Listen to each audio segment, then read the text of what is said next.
pledge. I pledge allegiance to the flag of the United States of America and to the republic for which it stands, one nation, under God, indivisible, with liberty and justice for all. Commissioner Davis, would you open in prayer? Sure. Father, we do thank you for another day of life. We thank you for your blessings upon our community. We pray for those that are hurting today. We pray for wisdom today for doing the business of this county. We pray for our community, that what's coming up, all the events, all the things that are happening.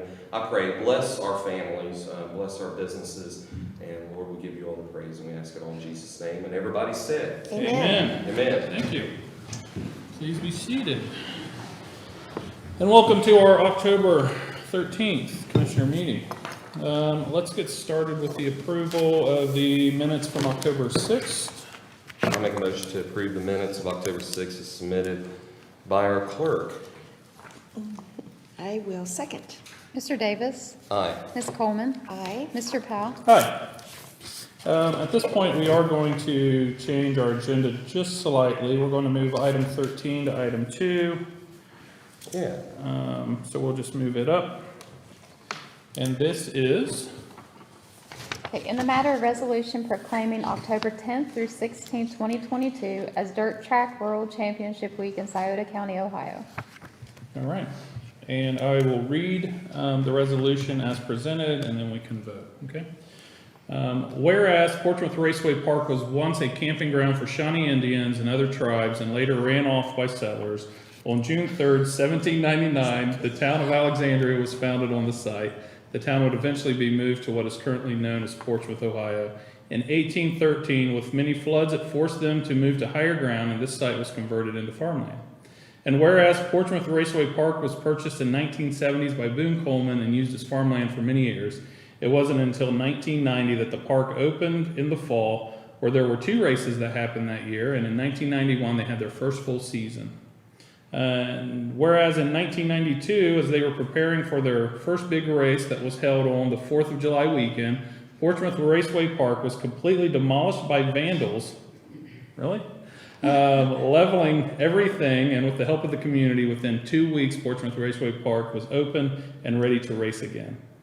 Whereas in 2000, Portsmouth Raceway Park was converted from a 1/3 mile to a 3/8 mile dirt track and now hosts weekly racing events throughout the summer months, including the classes late model, modified, limited late model, and bomber. And whereas in 2009, the Portsmouth Raceway Park hosted its first televised event, the Big Red Book River Days Rumble, featuring Lucas Oil Late Model Series. The series made 2 appearances at the track in 2010 and in 2012 with the crown jewel racing event, the Dirt Track World Championship, which was televised on Speed Network. And whereas Portsmouth Raceway Park will be celebrating their 42nd annual Dirt Track World Championships on October 13th, 14th, and 15th of 2022, with ticket sales for this year's event already surpassing the 10,000 mark. In addition, the drivers, marketing partners, and crew members who will attend the event will increase the total attendance to at least 12,500 people. It is estimated that most people will spend $100 in our community, which translate into more than $1 million that is injected into the local economy. And whereas the Scioto County Commissioners thank the Portsmouth Raceway Park owners, Joyce, Tim, and Jenny Coleman, thank promoter Jeff Finetto and the Dirt Track World Champion promoter Carl Short for showcasing in Scioto County. Now therefore be resolved that the Board of County Commissioners, Scioto County, Ohio, hereby proclaims the week of October 10th through the 16th, 2022 as Dirt Track World Championship Week on the 13th day of December in the year of our Lord, 2022. All right. Yes. Thank you so much. There's a lot of history there. Yes, there is. And there's a lot of local economic impact, and we appreciate all the work you guys do there at the racetrack and what it truly means to our local businesses. We were just talking earlier, it's nice to see all the Welcome Race Fan banners that are now spread out throughout the county, because once again, 12,500 people, not only they're coming here for racing, but they're seeing what Scioto County has to offer, and it's nice to roll out the red carpet for all those individuals. So thank you so much. With that, are there any other comments before we vote on this resolution? No, I just want to say how very proud I am of the Coleman family and what they've contributed to our community and all the hard work that has gone into it over the years. And I just want, maybe you can convey that when you go back, how much I appreciate them, love them. All right. I'm just really happy for you. I really am. You're getting the recognition that you deserve and have deserved for many years. And I really am glad that the community is embracing this because it is a huge economic driver and it puts Portsmouth on the map. Truly puts Portsmouth on the map. Thank you. So with that, can I get a motion to accept this resolution? I will make a motion to adopt. There you And I will second. Mr. Davis. Aye. Ms. Coleman. Aye. Mr. Powell. go. Aye, and at this point, we would like to present it to you, but.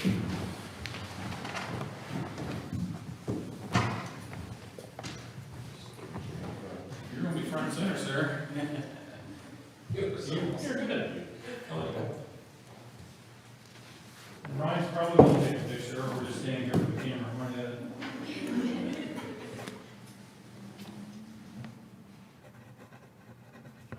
All right, thank you so much. Thank you. You guys are awesome. We're to a good event.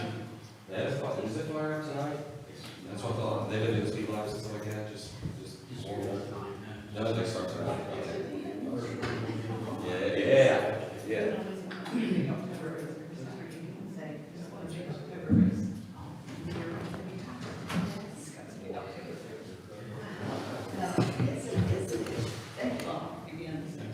Thank you. If you don't care, Mr. Strickland would like to say a few words. Oh, would love to. Let's either get a microphone or can we do it over here at the podium? So we'll turn the camera on you, sir. Good now? It's famous. Big. Which mic is he using, the handheld or Flat one? the? So it'll pick you up. Okay. What's this, the 10th year now here? The 11th. So without Donna Rayburn, this race would have never probably got here Yeah. for this amount of time. You know, so she, with her racing background and then, 25 years in promoting, the work that she put in here, I mean, it's just been, you know, noticeable. You know what I mean? You see all the work on the inside of the fence and everything that goes on the inside, and you can tell that the work she put in was, I mean, hours upon hours. Very hard work. Now you're handling that. So now she handed it to me in December, and I've seen the side of it now, and it's taken a lot to get the city on board, and I'm appreciative of all these guys. I've been working with the city since January, and really, we locked down this banner and all these welcome race fan things going on within the last month. I just got to the right people that connected me to another person, and then we got them to become saying we want to be a racing town, Nice. a racing city. So we'd like to thank you all too. Well, thank you so Thank you much. so much. And thank you for continuing to invest in our community. We Yes. appreciate that. Yeah. Thank you all. Thank you. Thank you.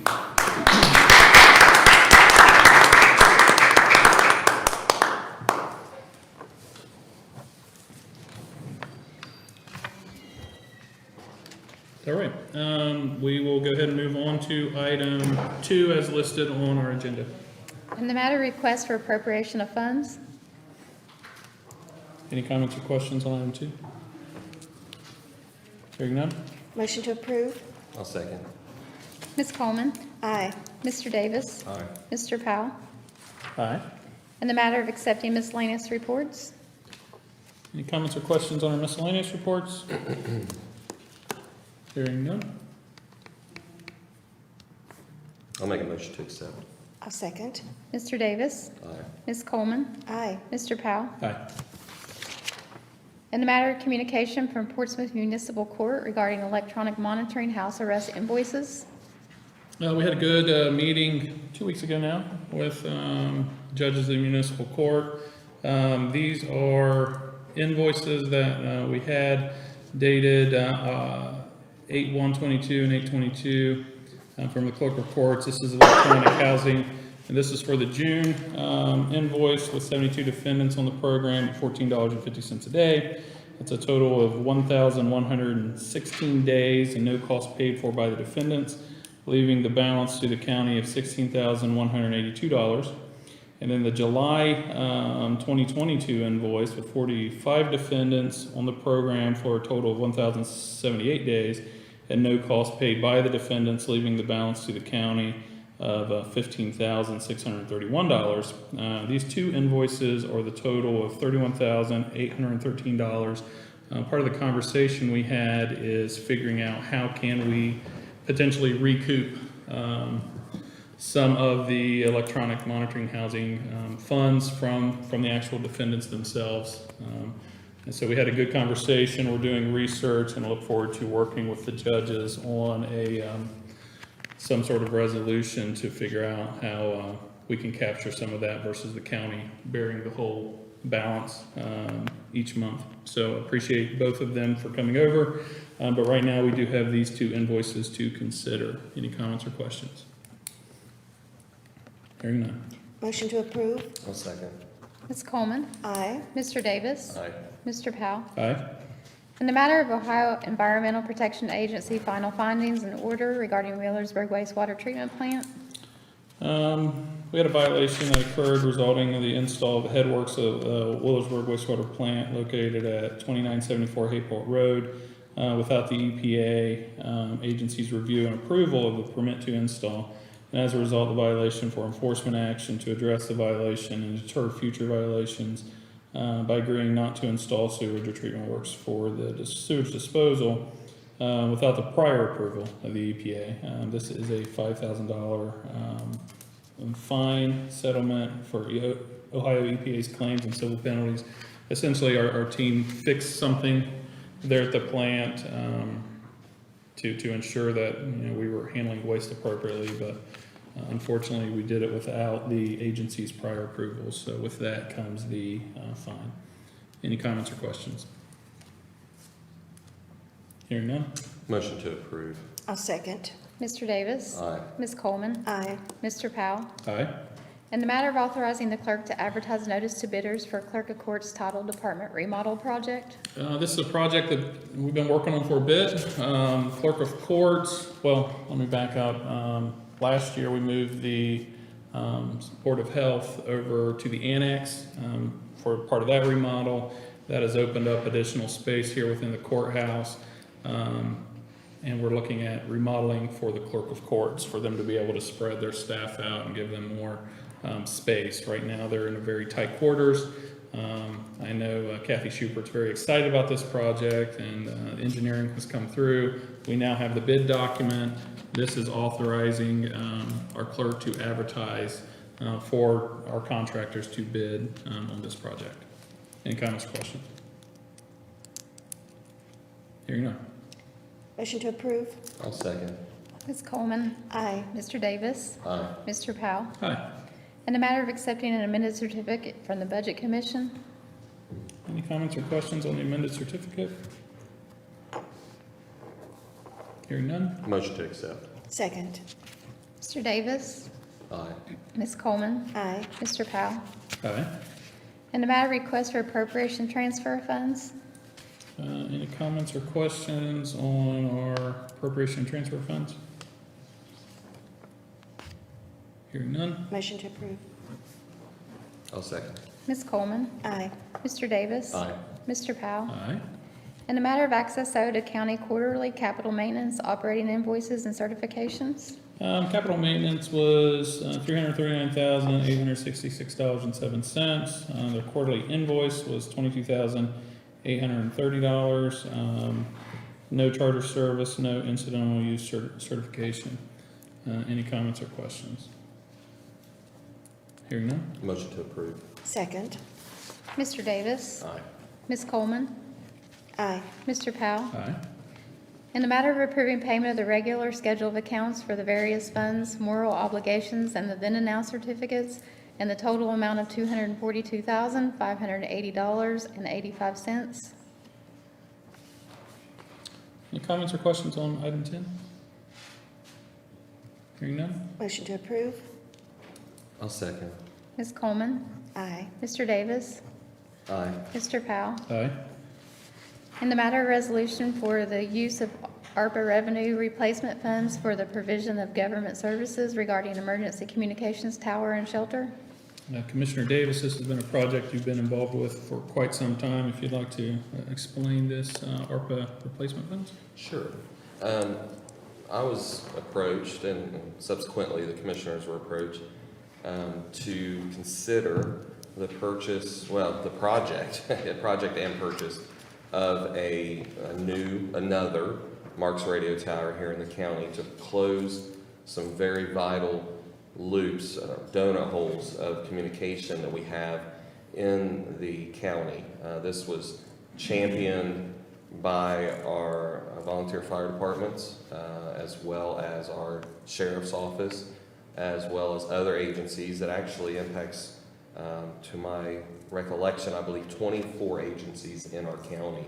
It's not just sheriff, it's not just fire department, it is multiple fire departments, it is city, it is state highway patrol, police, you name it. Anyone who currently is on the Marks system could potentially utilize this tower.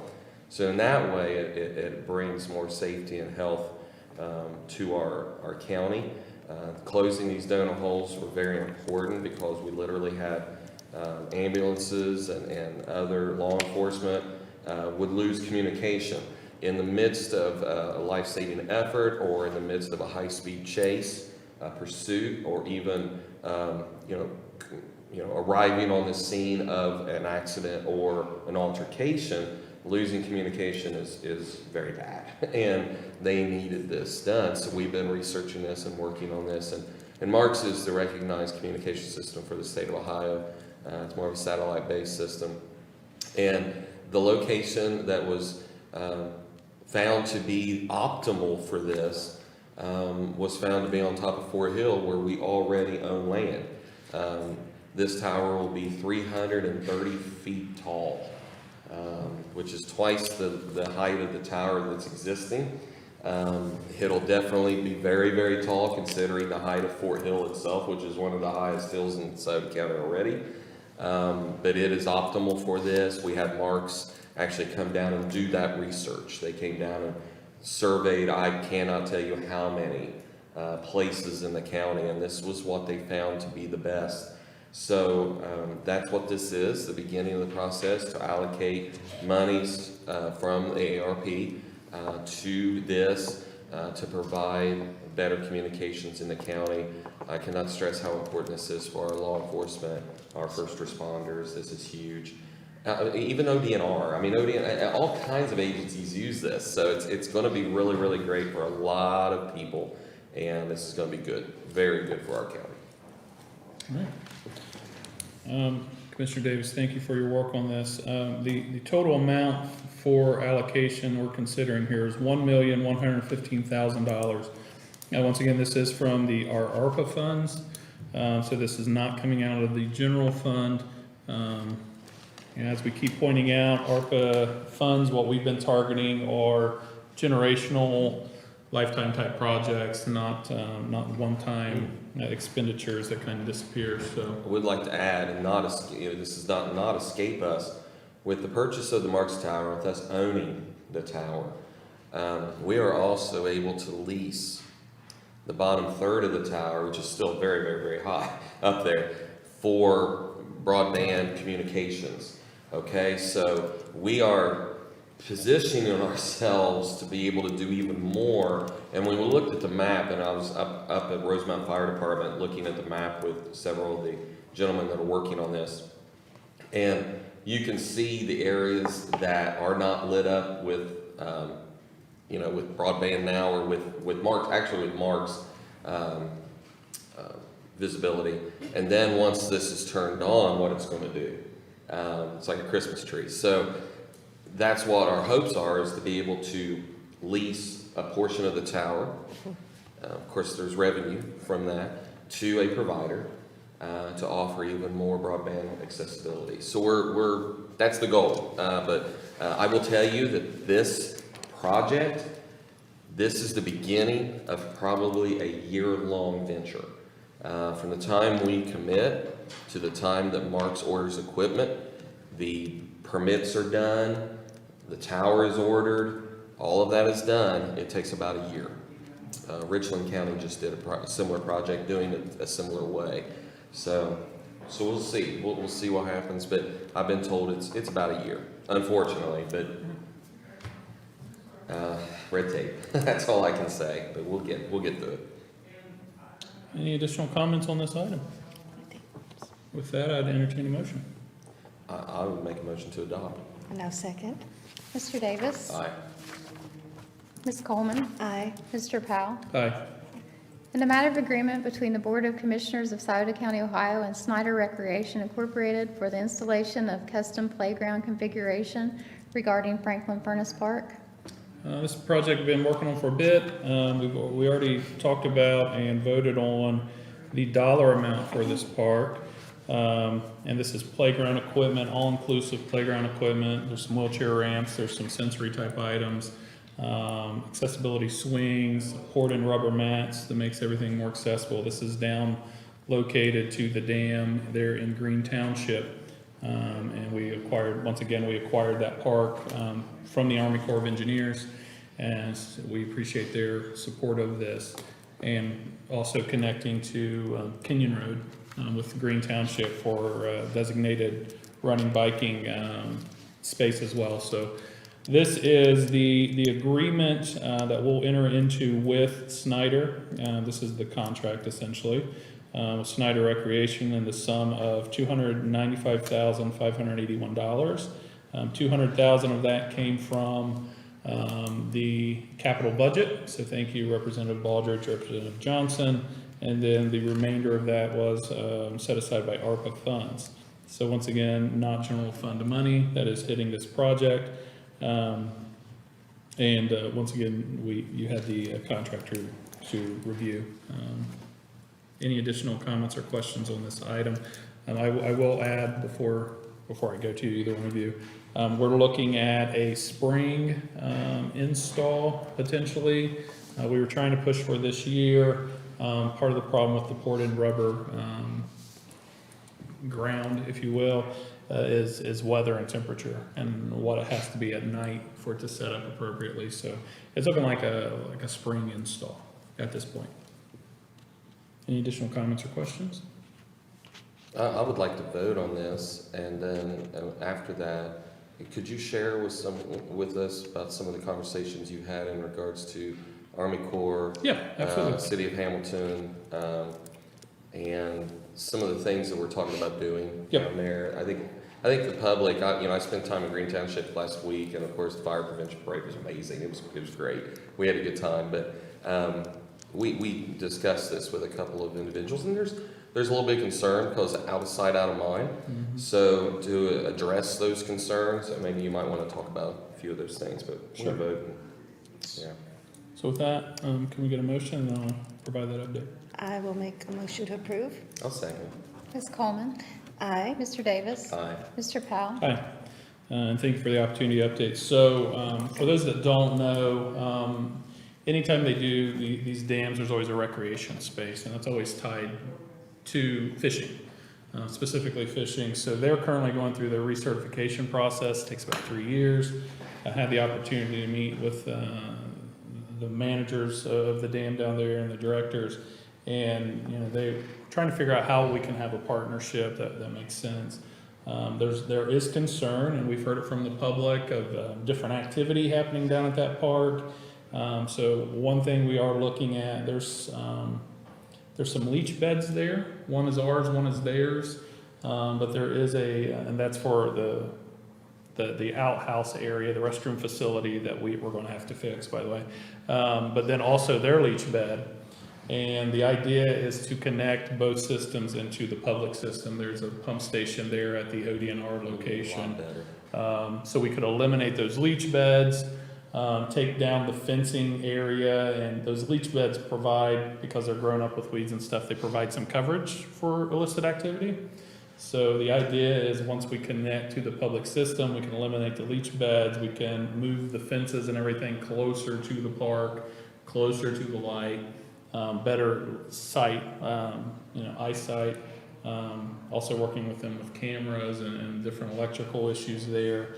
And then they're looking at enhancing their basically the docks, not dock, but their system of where it's easier to get down and fish. The platforms, so that's part of their plan as well. It was a nice conversation. It looks like we'll have a very good partnership with them. They're excited about the park. They want to see something done there too, because it enhances what they're doing on the fishing end too. So we are mindful of the concerns that some folks have down in Green Township. We're looking to rectify those and to eliminate those. And of course, we'll be working with the Sheriff's Department as well to ramp up their coverage.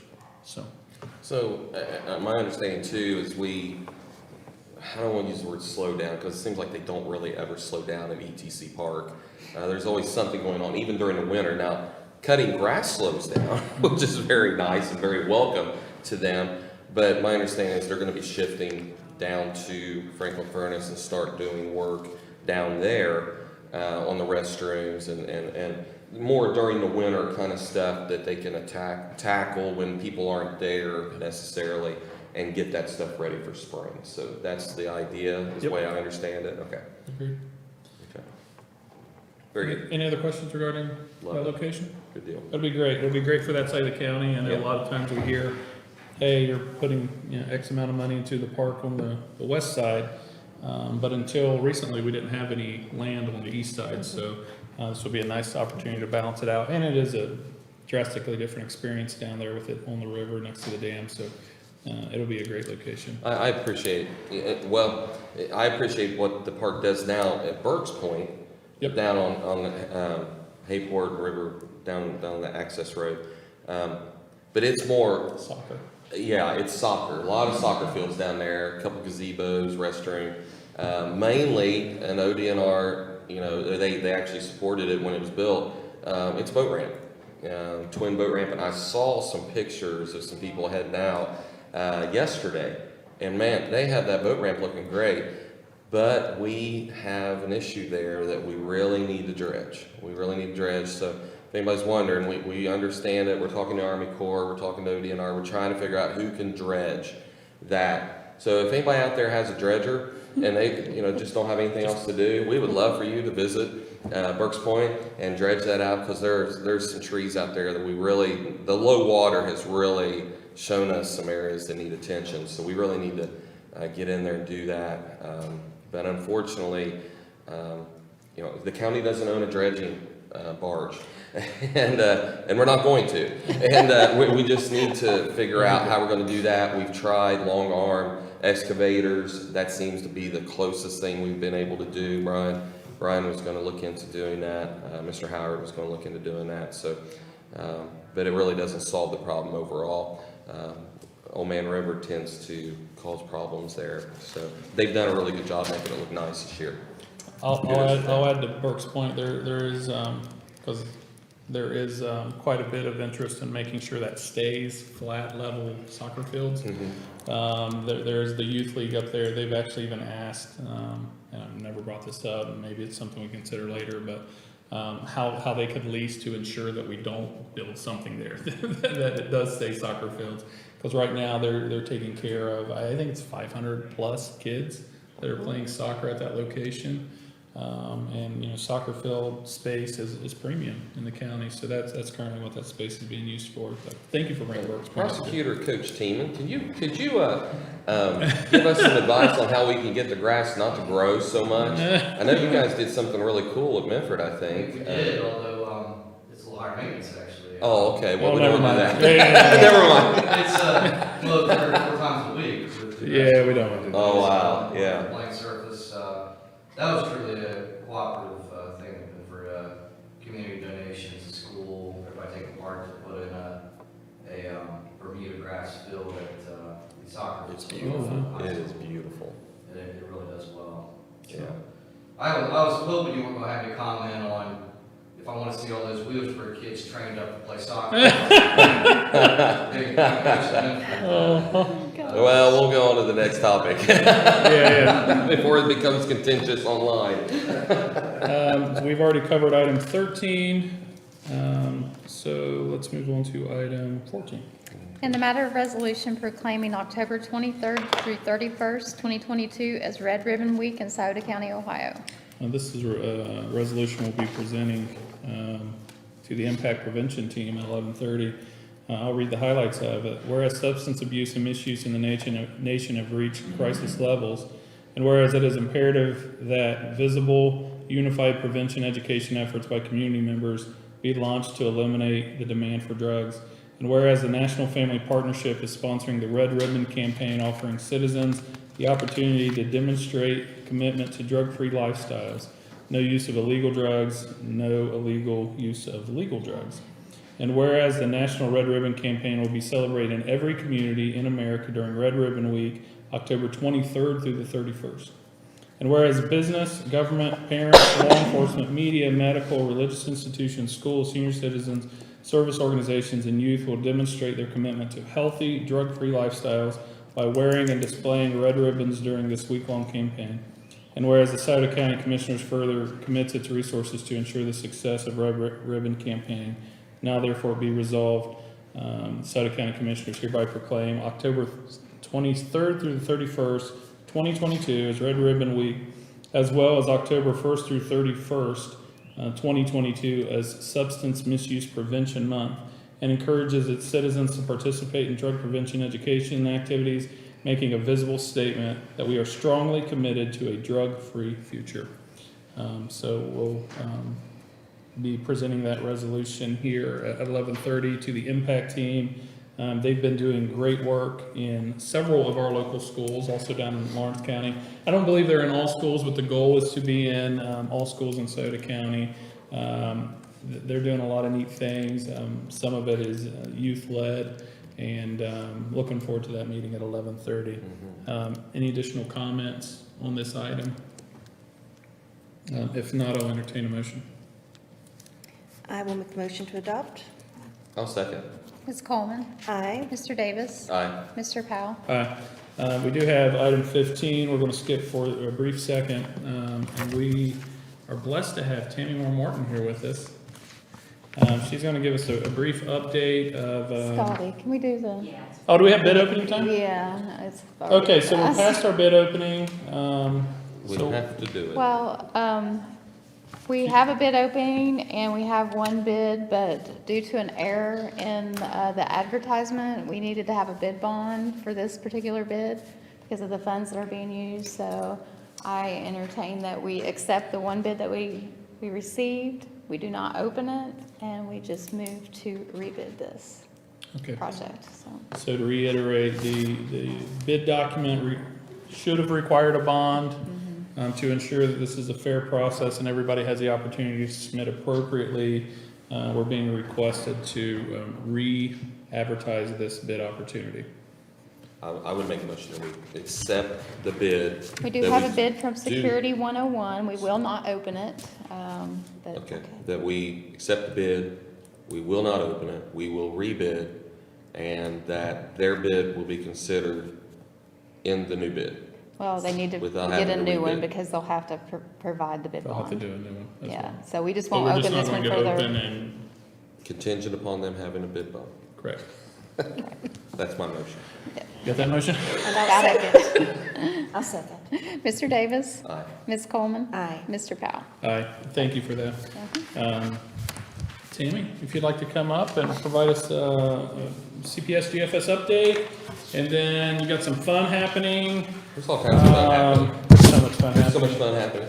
but it's a nice flyer you got too. It is. Thank you. Spooky, kind of spooky. Well, you know, we've been pretty busy across the street. No. Lots of things happening, so I thought I would just share a few of the updates with you real quick and then tell you about the fun event we're going to have next week. So we are already seeing the benefits. I know we've talked a lot about this, about the merger with Children's Services and Job and Family Services and the synergies that we were hoping to see with the collaboration of those two agencies working very closely together, and I'm seeing it. And I'm going to give you 3 examples in the last 10 days. So it's happening, and as soon as they get into the building with us, I'm sure we're going to see a whole lot more. But just as an example, we had a significant involvement in several of these areas with Adult Protective Services and Children's Services working together in the same case. we're seeing more and more of that, the elderly and the youth in one household that is in jeopardy. So that's disturbing on one hand, but we now are very closely connected to working those wraparound services. Another situation was where Children's Services was supported by our NET program, Non-Emergency Transportation, where we were able to work with Medicaid recipients in need and able to provide services that may not have happened before because of the communication and acknowledgement of that. And then just yesterday, we had a fraud referral that involved where Children's Services was a partner in the case, and we worked on that together. So it's happening fast. And so I'm very proud of that. It's just going to get better as we move forward. We do anticipate a lot more of those instances in the weeks to come. We are preparing for the move for Children's Services employees to join us at the Job and Family Services building here in Portsmouth. That move is scheduled for November 2nd and 3rd, so it's just a few weeks away. We will maintain services throughout those 2 days. So we're moving half the staff one day, half the staff the next day. That way we still have everything covered. The phone number, just in case anybody might be concerned, the 456 number for New Boston will stay the same, at least for now. We're going to have that number transferred down to the JFS phone system so everybody can remain status quo for the time being. There are an awful lot of moving parts with this move, as you can imagine, so we do ask for patience from folks as we embark on this great journey. I've been meeting with some of our community partners to build and strengthen some relationships, just to try and get, a collaboration and a communication where maybe one didn't exist or wasn't as strong as it could be. So I've been working on that. That's being received very well. I'm happy with those results. The prosecutor's office didn't know they were going to be here today, but it's very apropos. They have been tremendously helpful with us and the attorneys that are dedicated to Children's Services. Phenomenal work coming out of them. They're working very hard. We are seeing progress being made in the backlog of cases and in our strategy moving forward with that. We will be working very closely with the prosecutor's office and those attorneys as we put our proactive plan together after first of the year to try and move forward in how we're going to move forward in handling these cases. As of today, we have 358 children in care, so that's down again. We're hitting the ups and downs. It happens, seemingly happens daily. But as we have mentioned, our funding is established for 100 to 120 kids in care. So at 358, the financial strain is significant. And as you can imagine, I have been monitoring our financials very closely. As you know, the current levy brings in about $1.2 million, which we're very grateful for. And our federal and state funding provides another $2 million or so. So we're at about a $3.2 million operating budget. And our placement costs alone last year were around $5.8 million. So just placement, not operating, we're at nearly a $3 million shortfall. And I know I've given you those numbers before, you're well aware of them, but I think it bears repeating, that situation hasn't changed.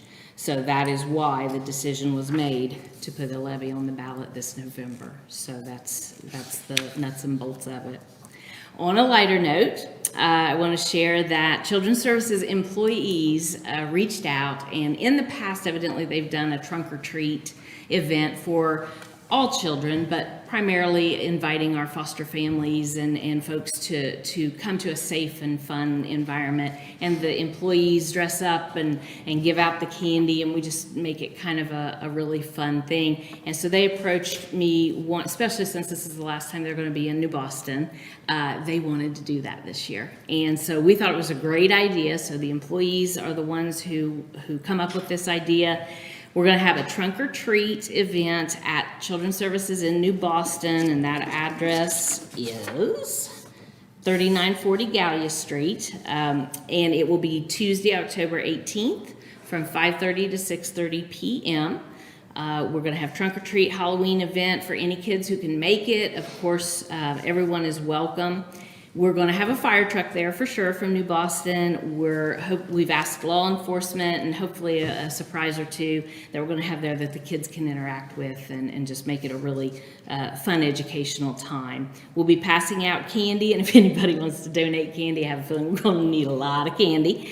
So we'll gladly take those donations of candy. But we really want to focus on making it a fun and safe event. It gives our employees an opportunity to give back to the kids and see them, in this kind of light. So we're really excited about that. So on Tuesday night, you all are invited. I will be there. I don't know if I'll be in costume or not, but I will definitely be there, and we'll be passing out information and candy, and we think we're going to have a spooktacular time. Oh, there it is. Yeah. There it is. Yeah. I'll be happy to entertain any questions you may have.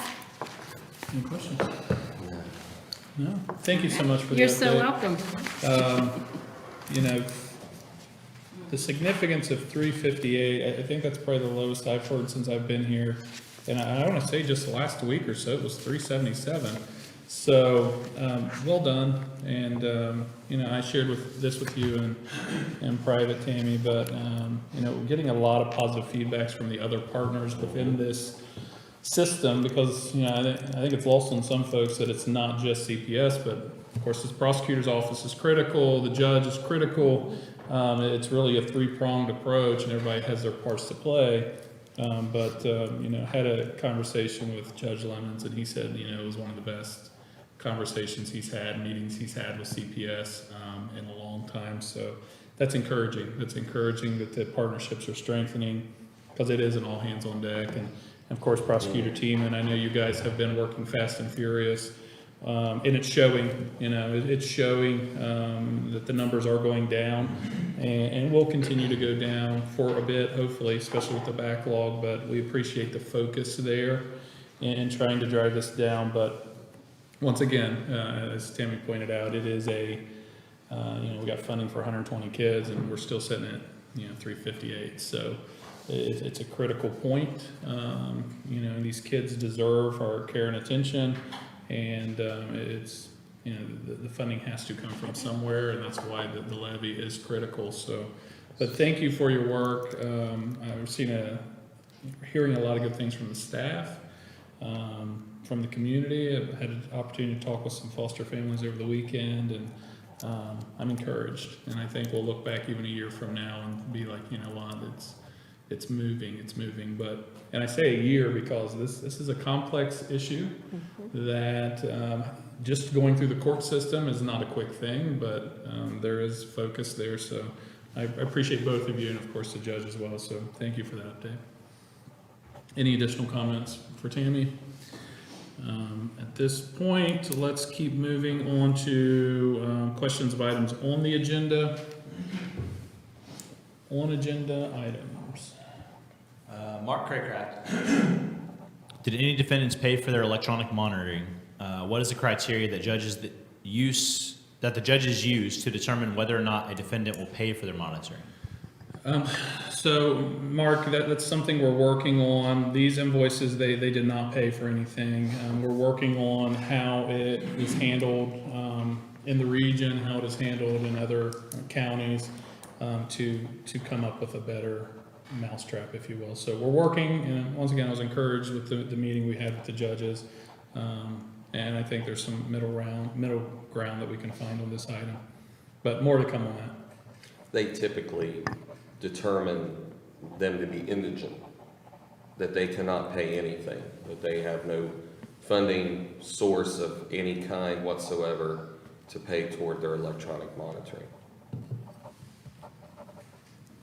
That's all this for on All right, items not on agenda. Off the agenda, Mark Craycraft. Following up on a question I asked a few weeks ago, is there anyone with any department actively seeking to attract an inpatient mental health facility to expand in our area? If not, why is this not a priority for at least a committee to be formed? Inpatient mental health, I know we've had some conversations and looking at the $500 million Appalachian grant funding. Part of that could be used for healthcare, and I say could because we still don't have the guidelines, and those could shift. But there is a thought that maybe we try to go for something there. What that looks like, once again, until I see the guidelines, I don't want to put a whole lot of energy into something solidifying. But, you know, that is a thought right now. Inpatient mental health, the severe, and Commissioner Davis has pointed out, the only one in our area is in Athens, and it's always full. You can't get into it. So the lack of access is not just a Scioto County issue. It is an Ohio issue. And it's something we talk about quite frequently when we talk with our friends in Columbus. But that's an avenue we're currently looking at. Once we have better guidance on what we can request and what it might look like, probably have a better answer for you. But I don't know if anybody else has anything they want to share. I had a discussion with one of our nonprofits locally just last week on this issue. And I think some of the hesitation, and I hate to use that word, because look, if we could fund something, we'd do it tomorrow. I mean, that's basically the idea. But this has traditionally been a state-funded resource. And of course, we know that the state has reversed course on inpatient mental health services in a huge way and basically outsourced that to private entities over the last 20 years. And of course, Portsmouth itself had a inpatient mental health facility that was closed during that time. So there's some reservation on the county funding such a facility and a sustainable funding outside of the general fund, within the general fund, where those funds do not exist today. And we also know that there are huge efforts at the state level right now looking at this very issue in a very appreciable way. I know that the governor is very interested in establishing facilities of some kind. They're looking at this. Nothing ever moves fast enough, that's for sure. We all know. I'm sure Prosecutor Teeman could testify to this multiple times over. Unfortunately, our jails in the state of Ohio are being used as mental health facilities, and it's really tough. It's making our cost, we're already paying for mental health services in a way. I mean, directly, indirectly, however you want to look at it, because there are people going into our jail doing mental health, behavioral health. They're doing those services now, so in a way that we're paying the cost to have those people in our jail, where really a lot of them don't need to be in our jail. They need to be in an inpatient mental health facility getting help. And that cost should not be on the county. So, Mark, great question. Understand it totally. Get it. Really do. I think there's just a hesitation on the county's part to pay for something that the state has traditionally paid for. We need that debate to be healthy and robust in Columbus. We need our representatives and senators to bring this to the forefront. I know that it is with Ohio Moss. I know that they really want to do something, but the funding's not there right now. And I know that the governor, and we talked about this personally with Governor DeWine, that this is a huge need. So there are discussions. Funding, yeah, it would be a job creator. It would be a job creator for our area. We have a lot of our counseling centers, I say counseling centers, of course there's one called that, but do not forget that they do that. This is not just for drug rehabs. They do all kinds of cognitive behavioral health services. So it's not that it's not being done. Now, it's at risk, and we know this. The hospital has dropped their services. Now, those services have been picked up by Compass and others. They're doing more. Shawnee's doing more. Those services are being scattered out and spread out. One place we really lack is juvenile mental health, and that is being looked at in a heavy way at the state level. So, great question.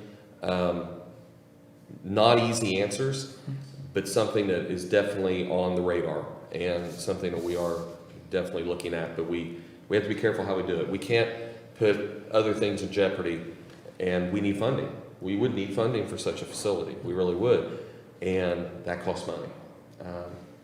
So we're working on it. Thanks, Mark. Any other questions off agenda? Off agenda, Mark Craycraft. Ambulances continue to be in short supply across the county. In addition, some ambulances hesitate to respond to mental health emergencies, including autism outbursts. Can the county help with these difficult runs by forming a special response team? Are private ambulance companies being contacted by the county to deal with the shortage? It's a complex question. So in terms of helping with the problem, the privates and the publics all get toned out accordingly to the dispatch system. So I would imagine that, Portsmouth Ambulance is, they're our main private right now, is getting toned out. Whether or not they can respond is something different. I do know of a potential other ambulance company coming into the area. The frustrating part for me is that we have areas of the county that do a very good job, in terms of their paid stations. And then we have some donut holes, and it's something that we've been talking about for a bit. It's something that, the ambulance districts recognize and they understand. The quickest answer is to figure out folks that can volunteer with their different stations and getting capacity back into the volunteer stations to help. But it is something we're concerned with. We had a meeting with other commissioners in our region from CCAO. They have the countywide system, and let me tell you, I think their system's probably worse off than ours is, and they have a countywide system. And what that means is there's a tax countywide, and it goes in and it pays for coverage for the whole county. And in those counties, you don't have as much private investment. The volunteer systems kind of fade away because everybody's part of the paid system, but they're having trouble as well. It's coming down to a staffing issue right now. There's some legislation that has happened regarding who can drive a truck and what the certifications are. That's something I know I've had multiple conversations with Representative Baldridge about. Some of that has changed. In terms of who can drive a truck or what the license has to be on the truck.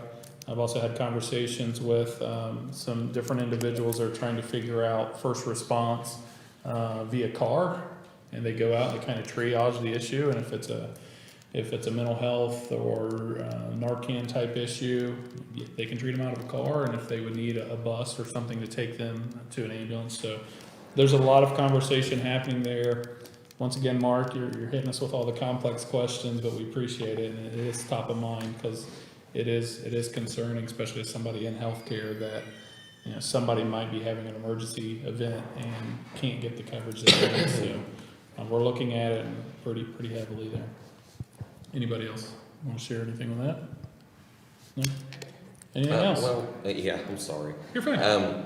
There has been an entity that has come forward with a private solution for almost like a rover solution, where you would have paid people sitting positioned in two separate places, one in the eastern part, one in the western part, that would basically cover where everybody else doesn't. And some of the discussions I've had with some of the people in the EMS/fire department community, which are very intertwined most of the time, is that the concern is you're robbing Peter to pay Paul. You're literally taking people that work for one agency and they're going to another one, causing a shortage here. It's that acute right now in the county that people are moving from department to department, and they just don't have enough people. There's not enough trained individuals. So that's something that's being looked at. I know that shortages are a problem everywhere, even in the city of Portsmouth. I'm talking with the fire department, and of course many of them are trained EMTs that respond. They're very concerned about shortage of manpower. Even if you have a required number, you have a hard time filling that requirement. So it's a problem everywhere. Now, one of the things on the fire front that's exciting, they're talking about making most of the requirements for firefighters at the volunteer level to be online, that you can take a lot of the testing online. They're looking at that at state level. Other states are doing it. We need to make it easy for people. People are busy.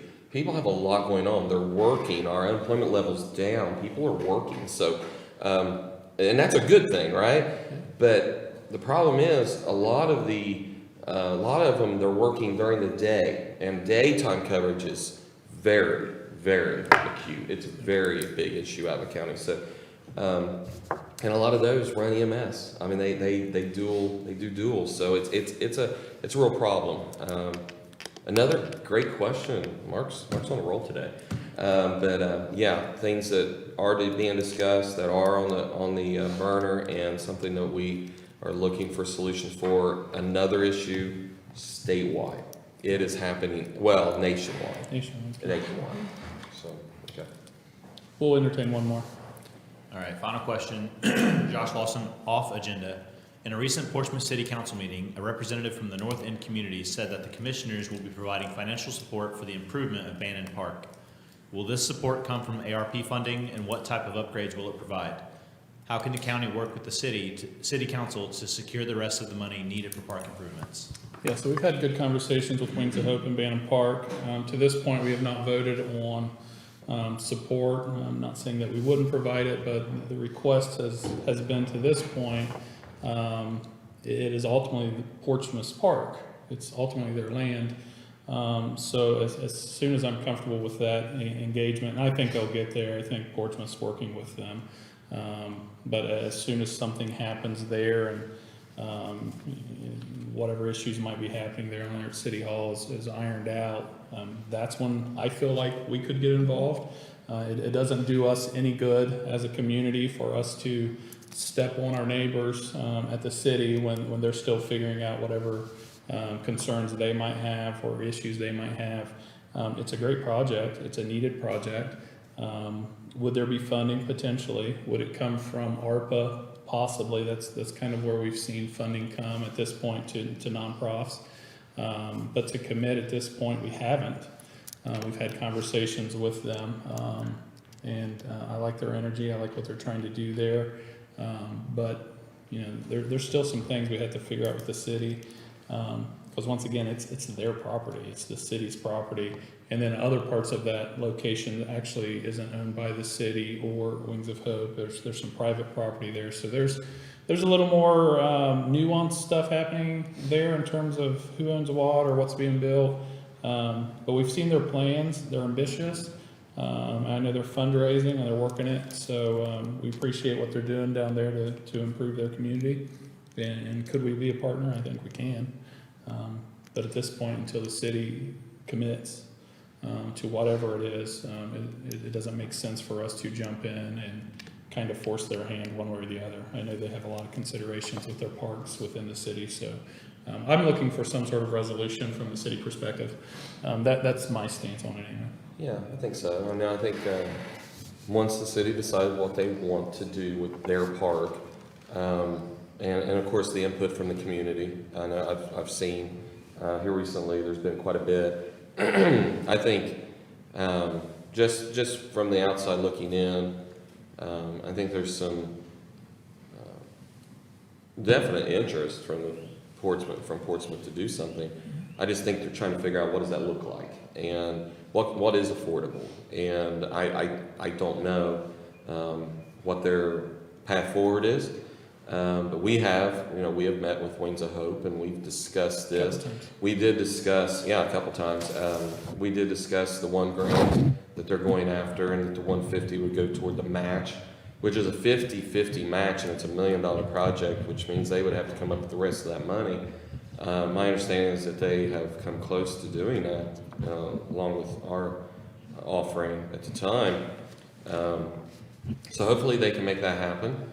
I don't know. We'll see. I think whatever is done needs to be the best for the community up there, and the surrounding neighborhoods within walking distance of Bannon Park. Bannon Park's a really nice facility that can be made much nicer. Old equipment in some cases, and also the relationship with PMHA needs to be considered, because whatever they do, PMHA can complement it on their side. Okay, so it's very important that working with Peggy Rice at PMHA, that they come to an agreement that whatever they do, they complement each other. Because when you're dealing with PMHA, you're dealing with federal funds, and that's not something that you can mess with easily. You have to really go through a lot of process, a lot of red tape to do. So I'm hoping, they come to an agreement. We're here, we're watching, we're listening, and just knowing how important Bannon Park is to the community, 14th Street Community Center, Wings of Hope, Watch Me Grow, all the other programs that are up there. Yeah. Really hope something great happens. I think it will. I think it's going to happen. And I think it's just going to really, really meld well with everything that's going on up in that community, North End community. They deserve support, and it's just determining what that is, what that looks like, and I think something will happen. So the plan is great. Their vision is awesome for that, for Bannon Park. So we wish them well in their future negotiations with the city, and hope that we can contribute to something Yeah. in the future. Thank you for the questions. At this point, we'll move to closing comments, and then we'll jump into executive session. Commissioner Coleman, anything to share? You're going to, you've got the Well, list of we'll- events. Well, I have some. and- There is one, but we can talk about it next week, closer to the end of the month. There's a flight or fright. Oh, yeah. It's kind of like trunk or treat or trunk, but it's at the airport, and they've got some nice things going on out there. But it's not until October 29th, so I'll get some more information. We'll talk about it next week. Put it on your calendar now. There's a B-25 bomber coming. Did you see that? Yes, they're, Yeah. A B-25 what is bomber it, the is landing. champagne of, Yeah. Champagne Gallery, there it is. World War II Champagne bomber. This thing's coming. Mm-hmm. It's big. It's going to be very, I get it's excited. going to be a lot of fun out there, and a lot of interesting things going on. I do have one more thing. Yeah. I think someone's having a birthday next week. Something like I Yes. have a birthday, yeah. So I'd like to wish you a happy birthday. Well, thank you Yes, happy so birthday, much. Linda. Thank you so much, Kathy. that. 29 again. 29 again. It's Tuesday, isn't it? Tuesday? It's the 18th, Yeah. so it'll be a trick or trunk. Yeah, Trunk all or treat. right. Trunk or Yeah, treat. you get candy, yeah. Thank you. You're Thank you. welcome. Any comments, Commissioner Davis? Excited about the title department. It's been a long time coming. We're going to be able to spread our employees out more down there.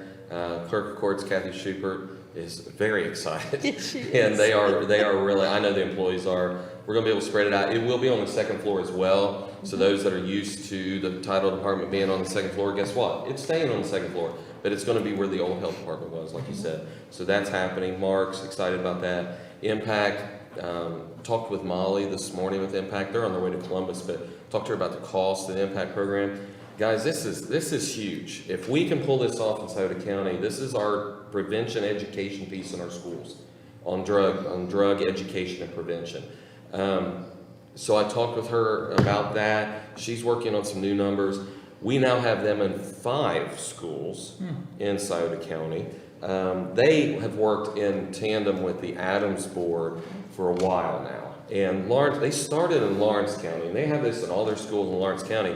And they came down and they met with us and sold us on the whole concept, trying to figure out the funding, how that works. They have a lot of different modes of funding that they do, which until you're really fully established, it's hard to really wrap your arms around all of those funding mechanisms, but this will help a lot. And they right now are in Portsmouth East, they are in Northwest, Portsmouth West, Minford, and they just recently started at Green. But the goal, the vision is to have counselors in every school district, where they are actively working with the children, teaching them about drug prevention. This has so many tentacles. It'll definitely help the children's services. Hopefully it'll help with juvenile. It'll help so many places. If we can just keep people away from drugs and teach our young people, don't ever start. Don't ever start, because once you start, it's very hard. Opioid addiction is very tough. So this is happening. Excited about it. We'll be meeting with representatives of Impact, as you said, here in a little bit. And I am really encouraging us to go big on education prevention because it is the key to turning the tide of opioid addiction in our county, along with all the other efforts being made by so many organizations in our community. Prevention education is huge. Recycle Fest, Spartan Stadium this weekend. If you have tires, you have anything that needs recycled, Saturday, all right? 9 to 1 at the stadium. Drive through, they'll take your stuff, you drive out. It's great, it's like Burger King.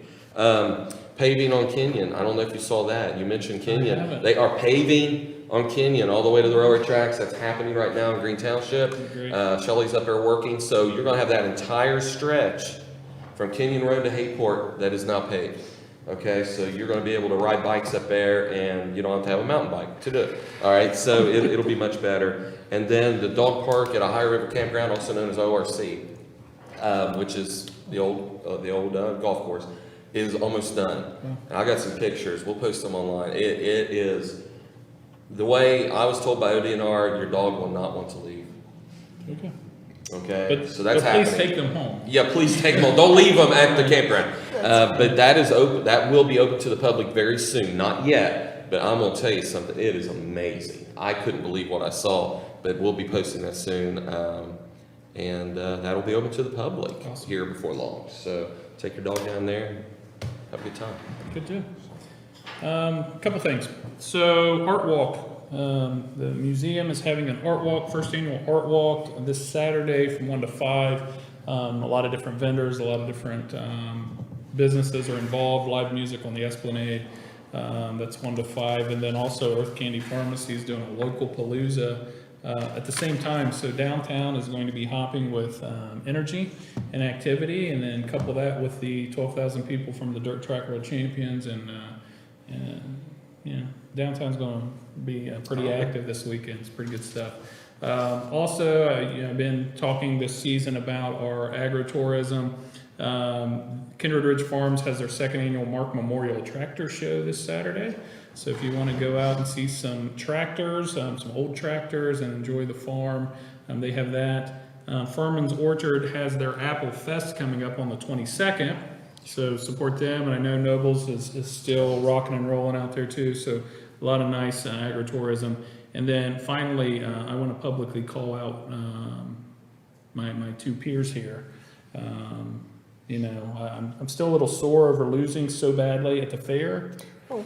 And I feel like I have an opportunity for a little bit of redemption. So on October 22nd, the Autism Project is having a autism-friendly trick or trunk out at ETC.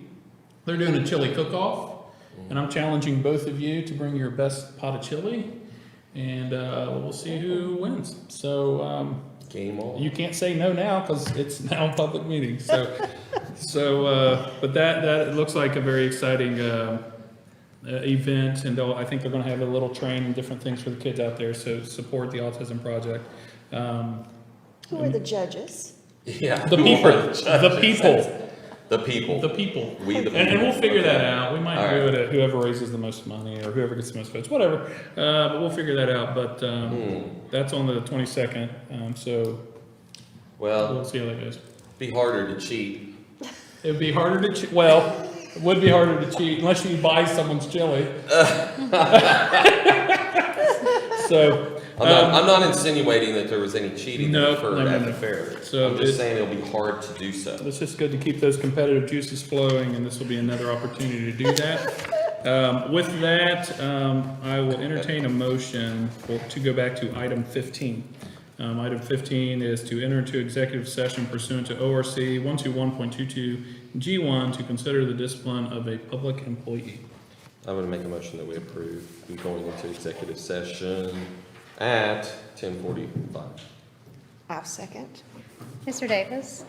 Aye. Ms. Coleman? Aye. Mr. Powell? Hi, thank you for watching. Have a great weekend. We will come back after our executive session and close out from there. At this point, I'd entertain a motion to exit executive session and return to regular session. I'll make a motion. I'll second. Ms. Coleman? Aye. Mr. Davis? Aye. Mr. Powell? Hi. In the matter of directing the prosecutor's office to refer disciplinary action of a public employee to Corsa for further evaluation. Do we have a motion? I'll make the motion. I'll second. Ms. Coleman, Aye. Mr. Davis, Aye. Mr. Powell. No. With that, I believe that is the end of our session today. Everybody have a great weekend. Go out and support all the local events that we have. And there's a lot, so please go support those organizations. And have a great weekend. I'll entertain a motion to adjourn. Second. Oh, I'm sorry. I'll make the motion to I'll adjourn. entertain it. Thank you. Ms. Coleman, Aye. Mr. Davis, Mr. Davis. Aye. Mr. Powell. Aye. Thank you so much.